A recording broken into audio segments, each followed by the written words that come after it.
we've known about pleasure and reward. This is the addiction, neurotransmitter. Sure. We've known about pleasure and reward for a long time.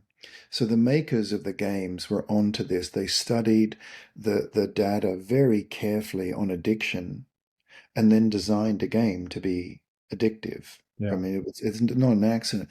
But the thing that's not often spoken about is that dopamine, it and its release partly describes in a sense why kids react so strongly when we try to turn the screen off. Yeah. Because dopamine is also very primitive.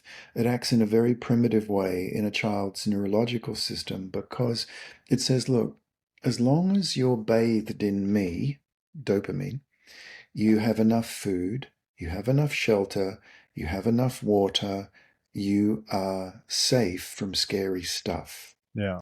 It's so pleasurable, so rewarding because you can't have pleasure if there's a beastie, about to pounce. Sure. Okay, so you are safe as long as you're using me. And then Heath, along comes, mummy, daddy, you, and you say, okay, turn off the screen now. Your half an hour is over. Yeah.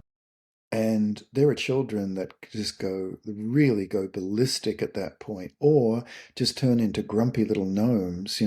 They get really grumpy. But we're not just the digital police anymore. By dopamine standards, we're actually a digital predator. We've Mm. become a predator because we're now taking away that which is safe.